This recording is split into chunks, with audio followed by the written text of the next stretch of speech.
반갑습니다. 오늘은 사슬처럼 연결된 죄의 고리라고 하는 제목으로 본문을 중심으로 하나님 말씀을 듣기 원합니다.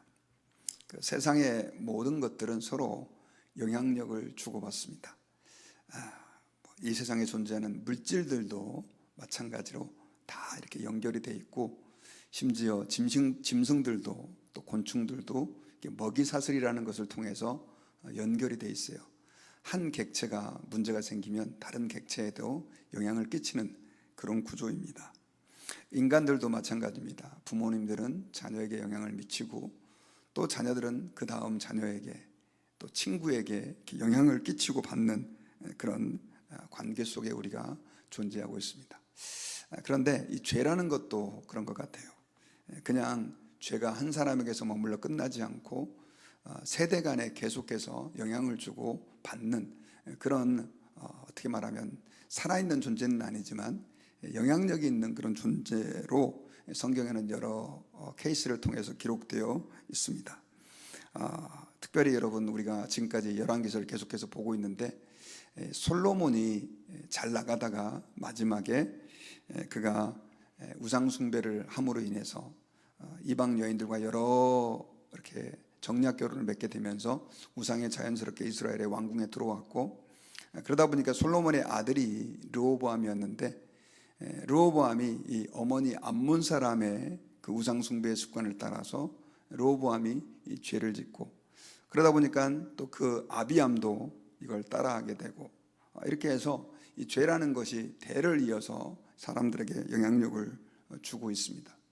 또 그렇게 대를 이어서도 영향력을 줄 뿐 아니라 우리의 삶에도 죄라는 것은 단순하게 머물러 있는 게 아니라 우리의 삶에 한 가지 죄악이 두 가지, 세 가지로 전염되고 번지는 그런 영향력까지 있어요. 오늘 본문에 나오는 아사 왕이 바로 그런 케이스입니다. 오늘 본문을 보면 이 아사 왕은 굉장히 선한 왕으로 이렇게 기록되어 있어요. 하지만 이 오늘 본문과 병행 구절인 이 역대하를 보면 이 아사 왕은 그렇게 선한 왕은 아니었습니다.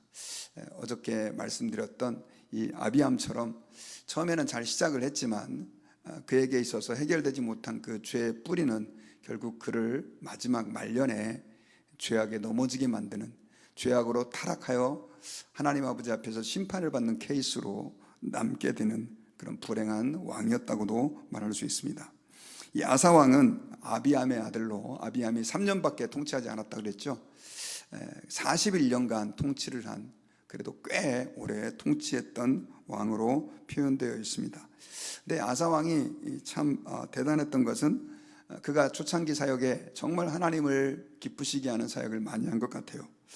이 아비암의 아들이었던 아사는 어머니가 오늘 본문에 보면은 이 마아가다라고 기록이 되어 있는데, 10절에 예루살렘에서 41년 동안 다스리니라, 그의 어머니의 이름은 마아가라, 아비살롬의 딸이더라 라고 되어 있는데, 이게 조금 성경에 이렇게 복잡합니다. 왜냐하면 이렇게 역대기서를 보면 이 어머니의 이름이 미가야라고도 표현되어 있고요.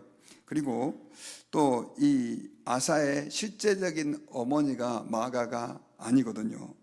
왜냐하면 이 마아가는 이 아사의 할머니에 해당하는 사람이에요.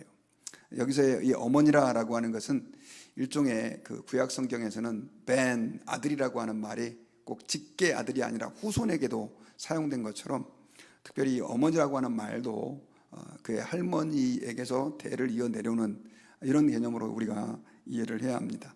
성경을 읽다 보면 좀 헷갈리는 부분들이 바로 이런 부분들 때문인데, 정확하게 말하면 이 마아가는 이 아비살롬의 딸이다 이렇게 표현되어 있는데, 압살롬의 손녀가 되는 것이죠. 왜냐하면 이 압살롬에게는 딸이 다말이라고 하는 딸 하나밖에 없었어요.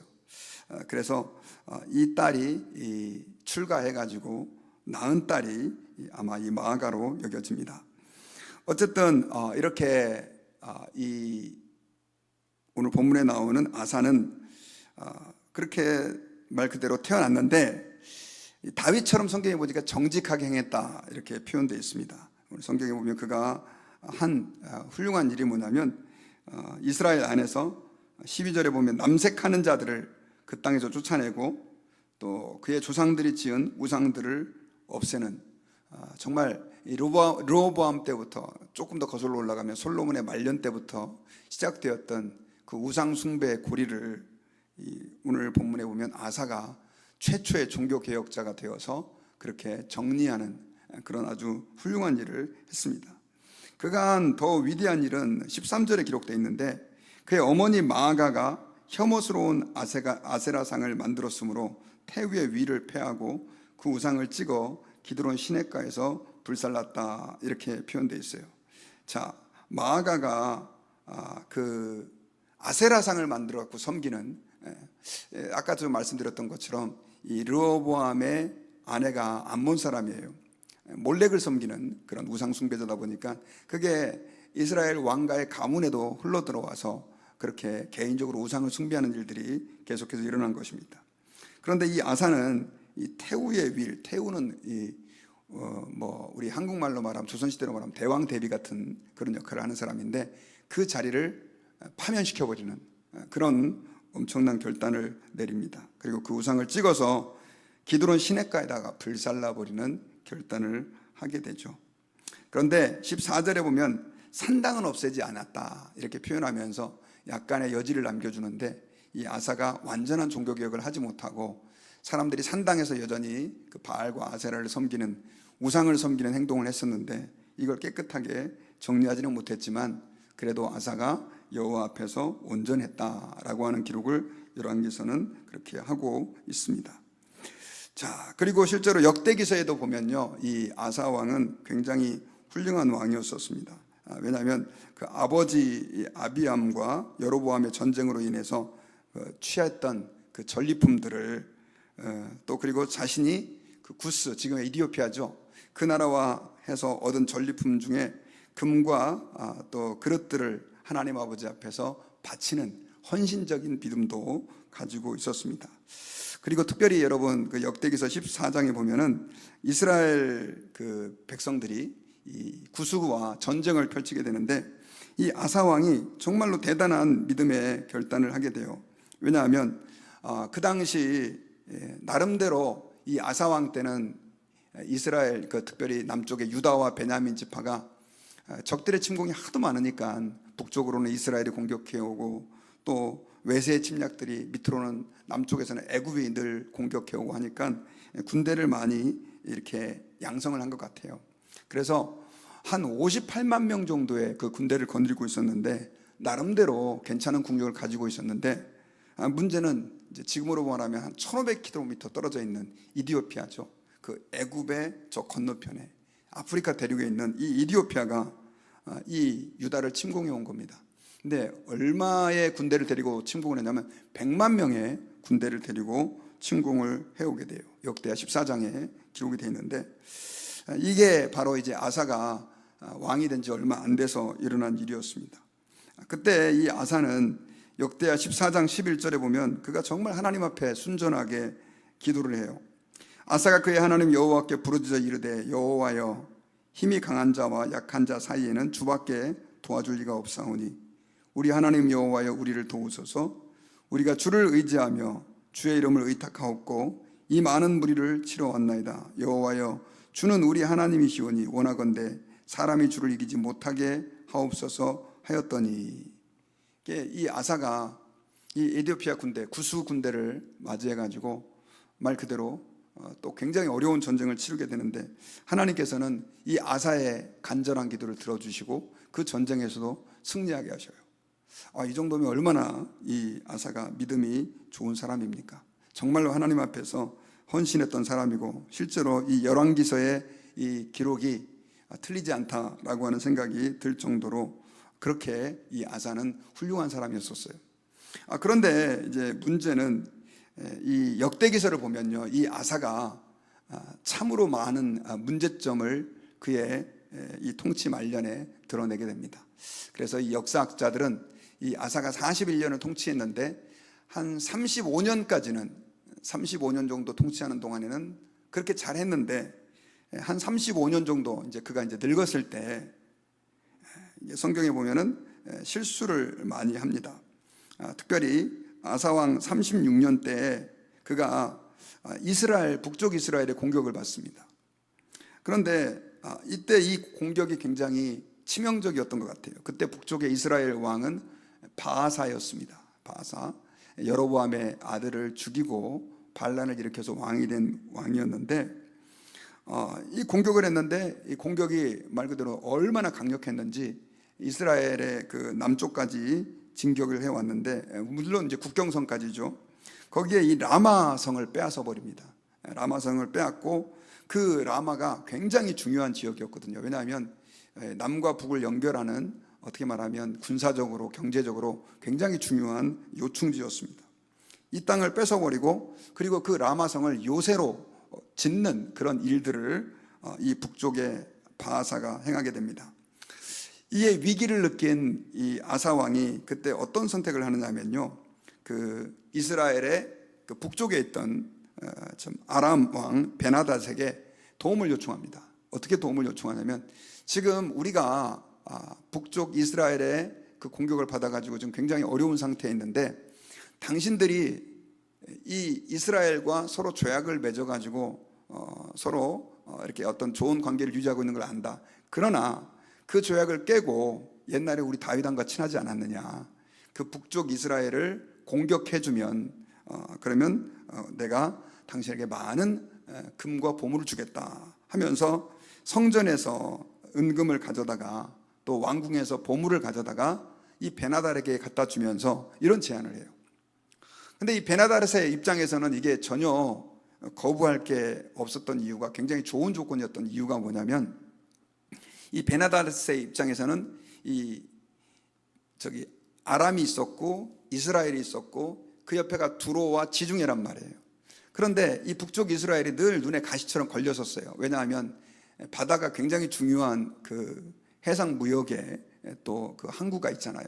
그런데 이스라엘 때문에 늘 거쳐서 돌아가야 되고 또 제대로 바닷가로 나갈 수도 없었는데 고민을 하고 있었는데, 지금 아사 왕이 그런 제안을 하니까, 더더군다나 보물까지 가져와서 공격하라고 그러니까 잘 된 거죠. 그래서 이 북쪽 지역, 이제 지금으로 말하면 예수님께서 계셨던 그 갈릴리 지역과 그 여러 지역들을 베나닷이 공격을 합니다. 그러다 보니까 이 바아사가 갑자기 이 북쪽 지역이, 남쪽 지금 유대하고 전쟁을 하고 있는데 북쪽 지역이 공격을 받으니까 할 수 없이 그 군대를 빼가지고 이제 그 아람 왕을 막아야 되는 그런 상황이 되게 된 것이죠. 어쨌든 이렇게 해가지고 다시 남쪽 이 유다의 아사 왕은 그 라마를 다시 회복해가지고, 또 더더군다나 그 돌과 목재들 가지고 요새를 만들려고 했던 걸 가지고 오히려 그 라마를 이스라엘에게 유리한 요새로 만드는 그런 일들이 있었습니다. 그런데 이것에 대해서 하나님께서는 선지자를 보내가지고, 선지자 하나니를 보내가지고 역대하 16장에 보면 굉장히 맹렬하게 그를 비판하게 됩니다. 자, 선지자 하나니를 통해서 당신이 잘못했다, 이건 하나님이 기뻐하는 게 아니다 라고 비판을 하니까, 그렇게 하나님을 섬겼던 아사 왕이 기분이 완전히 나빠졌습니다. 그래가지고 그 하나니 선지자를 감옥에다가 투옥시켜 버립니다. 역대하 16장 10절에 보면, 아사가 노하여 선견자를 옥에 가두었으니 이는 그의 말에 크게 노하였습니다. 그때 아사가 또 백성 중에서 몇 사람을 학대했다, 이렇게 기록되어 있죠. 잘 나가다가 그렇게 하나님 앞에서 어려운 자기의 그 말 그대로 어머니 격에 해당하는 그 마아가까지 대왕 대비의 자리에서 폐위시켜 버릴 정도로 중교격에 열심히 있던 왕이 이제 자기에게 듣기 싫은 말을 하는 하나니를 말 그대로 감옥에다 가두어 버리는 이런 일들을 행하게 된 것입니다. 이로 인해 가지고 하나님께서는 아사에게 발에 병이 나게 합니다. 그런데 아사는 그 병이 났을 때 하나님께 회개하거나 또 하나님에게 치유의 은혜를 구하지 않고 의사들만 쫓아다니죠. 결국 그 병으로 인해서 나중에는 죽임을, 그가 말 그대로 목숨을 다하는 죽음을 당하게 됩니다. 역대하 16장 12절에 보면, 아사가 왕이 된 지 39년에 그의 발이 병들어 매우 위독했으나 병이 있을 때 그가 여호와께 구하지 아니하고 의원들에게 구하였더라 라고 기록되고 있죠. 자, 그의 말년에 36년 통치 그때부터 시작해서 그동안 이 아사 왕이 했던 그 수많은 좋은 종교 개혁이라든가 정치 개혁들은 결국 그의 말 그대로 마지막에 실수로 인해 가지고 이렇게 특별히 역대기서에서는 부정적인 종말을 맞이하는 부분을 기록하고 있습니다. 여러분, 우리가 아까 제가 어제도 이 아비암에 대해서도 말씀했고 그 르호보암도 얘기했지만, 하나님 앞에서 신앙생활 한다라고 하는 것은요, 계속해서 꾸준히 변함없이 주님을 섬긴다라고 하는 것을 의미합니다. 그런데 많은 왕들이 그러지 못했어요. 특별히 오늘 본문에 나오는 이 아사왕 같은 경우도 아까 이 열왕기서에서도 기록되어 있지만, 그는 이 종교개혁을 하는 엄청난 결단을 내렸지만 산당은 피하지 못했다. 그가 하나님 앞에서 좀 부족한 게 있었던 거죠. 그리고 부분적으로 죄를 허용하는, 그 국가적으로도 그런 어떤 정치를 했고요. 실제로 그 다음에 그가 여기에 대해서 약간 긴장이 풀리다 보니까 그의 말년에 이제 나라가 평안하고, 또 그가 안정적으로 이제 거의 한 35년을 통치했으니 거의 왕으로서는 베테랑이 됐겠죠. 그리고 자기 세력에 있는 사람들도 많아지다 보니까 그가 마지막에 특별히 북쪽 바하사가 침공해 왔을 때 하나님을 의지하지 않고 아람 왕 베나닷을 의지하는 그런 실수를 저질렀고, 여기에 대해서 선지자가 자기를 책망하니까 그 선지자를 가둬버리는 그런 실수를 저지르게 된 것입니다. 자, 작은 하나의 그 허용했던 죄들이 계속해서 결국 나중에는 자기 자신을 집어삼키는 그런 결과를 우리는 성경을 통해서 볼 수 있습니다.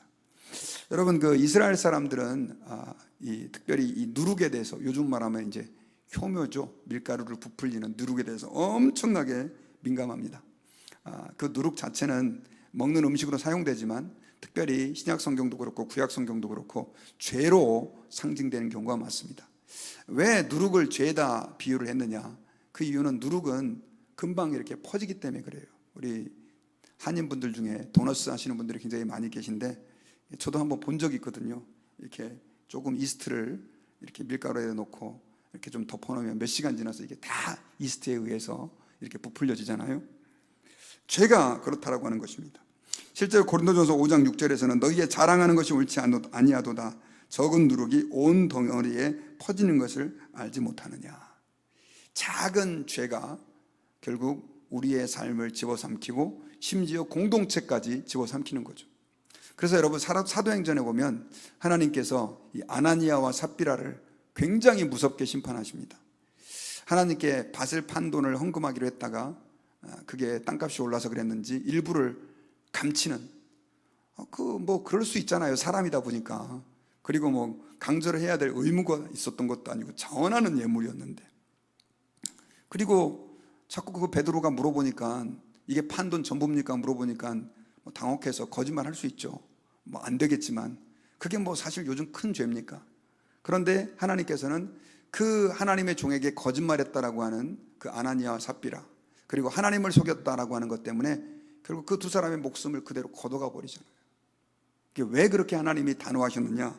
그것은 초대교회의 작은 죄라도 허용되는 것을 원하지 않았기 때문에 주님은 경고의 메시지를 주시기 위해서 그렇게 하신 것이다 라고 하는 것입니다.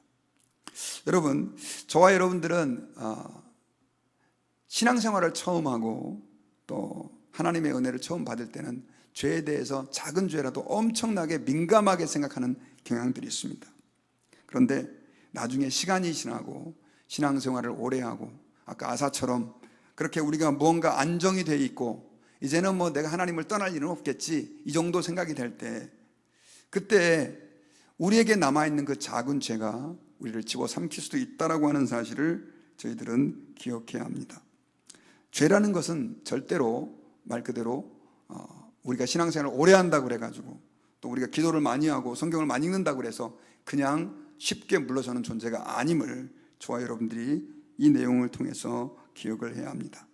그러므로 여러분, 저와 여러분들은 죄에 대해서 민감하고 특별히 작은 죄라도 하나님 앞에서 철저하게 회개하면서 그 문제를 가지고 예수 그리스도의 십자가를 바라보면서 주님 앞에서 해결을 받아야 한다고 하는 것을 저와 여러분들이 기억을 해야 합니다. 그래서 오늘 이 하루 사실 때 저와 여러분들의 삶 속에서 행여나 내가 잘 이렇게 부지중에 깨달지 못하고 있었던 죄가 있다면 하나님 발견할 수 있게 도와주십시오.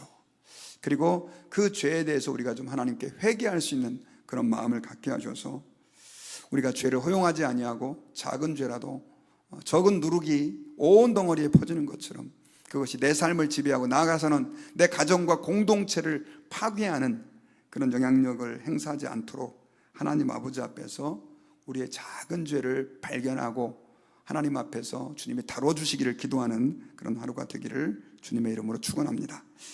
자, 오늘 말씀의 결론을 맺겠습니다. 오늘 내용이 좀 깁니다. 오늘 새벽 짧은 시간 동안 아사 왕을 이 열왕기서와 역대기를 통해서 같이 봤는데, 아사 왕은 굉장히 선한 왕이었지만 그러나 그의 말년이 그렇게 좋지 못했습니다. 그 이유는 그가 자기에게 허용했던 그 작은 죄, 별것 아니라고 생각했던 그 죄가 나중에는 선지자를 감옥에 가두고 또 병이 나서 하나님의 징계를 받았음에도 불구하고 회개하지 않고 사람만 의지하는, 그래서 말년이 좋지 못했던 왕으로 기록되어 있습니다. 하나님 아버지 앞에서 저와 여러분들도 이와 똑같습니다. 하나님의 뜻 안에서 주의 길을 간다고 하지만은 우리에게서 이렇게 좀 방치하는 죄들, 혹은 또 내가 별것 아니라고 생각하는 그 죄들이 있다면 하나님 앞에 철저하게 돌아보며 회개하고 예수 그리스도의 그 십자가의 보혈로 이미 씻어주신 것을 믿고 우리가 거룩한 길을 걸어갈 수 있는 그런 복된 여러분들의 인생 되실 수 있기를 주의 이름으로 축원합니다. 기도하겠습니다. 하나님 감사